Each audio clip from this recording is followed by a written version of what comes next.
Cash.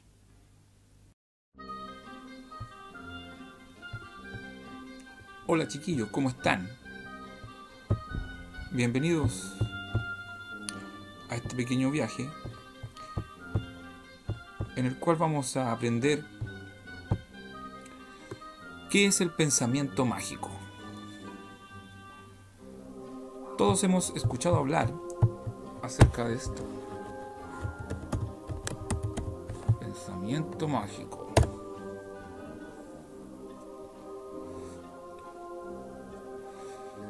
El pensamiento mágico o conocimiento mágico consiste en una forma de pensar o razonar basada en supuestos informales, erróneos o no justificados y frecuentemente sobrenaturales.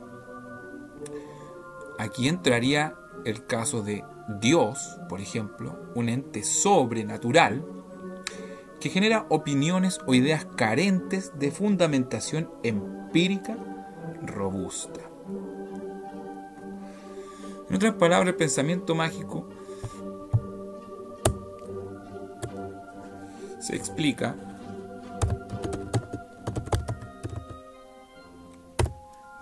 con el ejemplo del mago que saca un conejo del sombrero. Nosotros sabemos que se trata de un truco, ¿verdad? Nosotros sabemos que en el interior del sombrero no aparecen conejos de la nada. Sabemos que debe haber un doble fondo, sabemos que tiene que haber alguna triquiñuela en la cual nuestra vista se separa por algún momento de la acción en la cual se introduce el conejo. Sabemos que es imposible que aparezca un conejo en un sombrero. Por eso se le llama magia. Magia. Porque de ser así sería algo sobrenatural. Algo sobrenatural. Por eso si nosotros razonamos con este tipo de pensamiento mágico, racionalizamos las cosas, por ejemplo, que aparecen en la Biblia, cuando leemos que una virgen da a luz, por ejemplo, a sabiendas nosotros que para que una mujer pueda dar a luz necesita ser fecundada. Entonces nosotros sabemos que si aparece un hijo o un bebé en su vientre, ¿ya? Sabemos que eso es magia en el fondo. Dios vendría siendo un mago que hace aparecer conejos en sombreros. Por lo tanto, la fe, las creencias están basadas en este tipo de razonamiento, el razonamiento o el pensamiento mágico que generalmente tienen los niños. Cuando tú le dices a un niño no meta los dedos al enchufe, ¿ya? El niño no sabe o no conoce qué significa la corriente eléctrica que le puede afectar y de qué manera le puede dañar.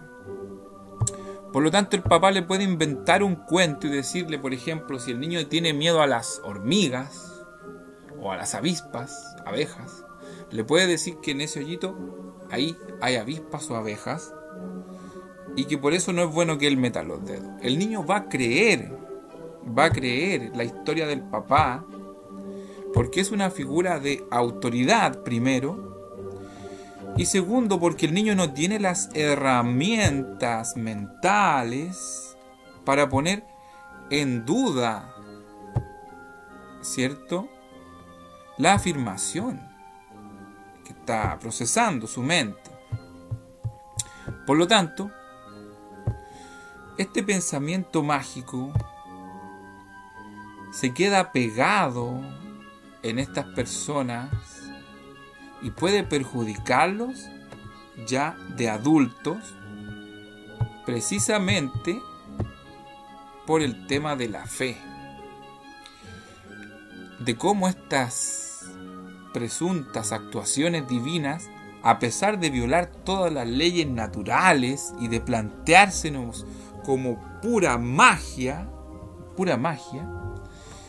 nosotros la aceptamos, la adoptamos dentro de nuestro pensamiento, porque desde niños nos han vendido un mundo de fantasía.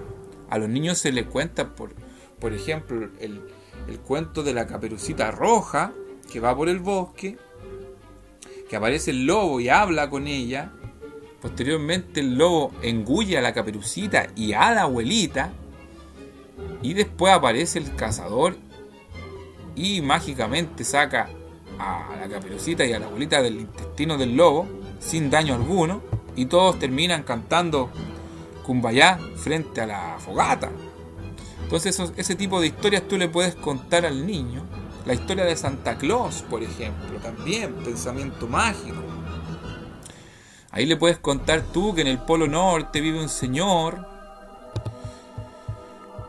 de barba blanca que elabora juguetes durante todo el año, y depende de su comportamiento, él va a recibir un premio que este gordinflón le va a traer en Navidad.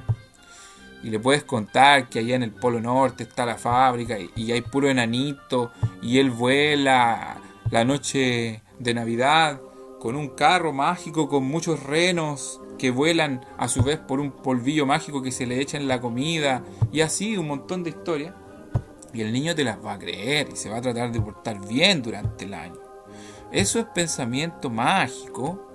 Eso es, amigos míos, adoctrinamiento. Esta gente que dice que nosotros, los ateos, los científicos, estamos adoctrinados por el sistema. Mira, justamente, ahí tienen un buen par de nalgas para ustedes. El único adoctrinamiento, la única conspiración que existe hoy en día en el mundo es la del pensamiento mágico. ¿Ya?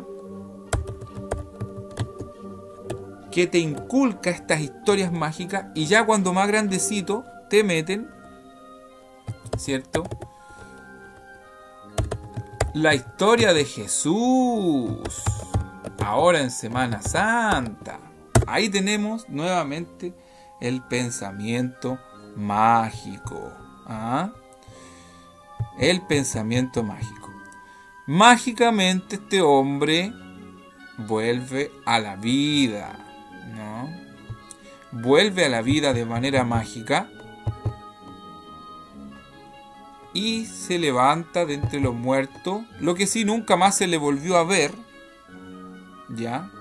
Porque se levantó para los muertos, para irse a la rechucha, para arriba, para el cielo, ¿ya? Y nunca más volver. A pesar de que en el Sermón del Monte dijo: no pasará de esta generación hasta que todo esto acontezca.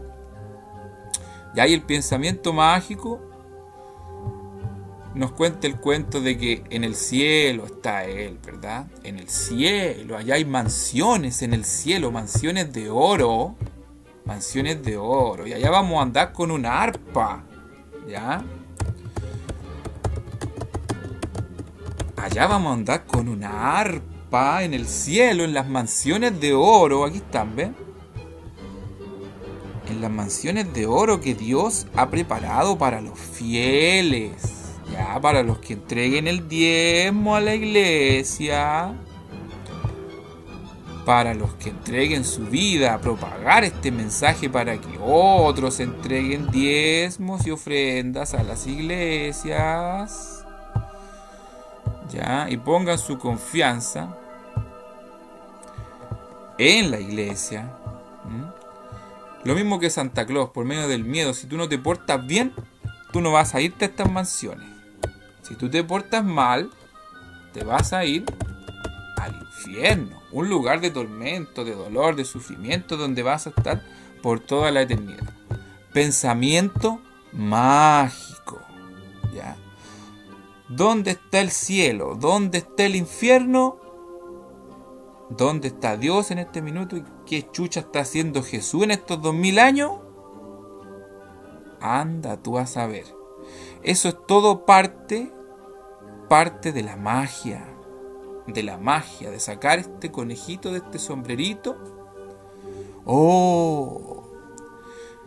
Pero cuando tú pones en duda todo este pensamiento mágico, el problema con este pensamiento mágico cristiano, religioso, es que nosotros nunca vemos el conejo.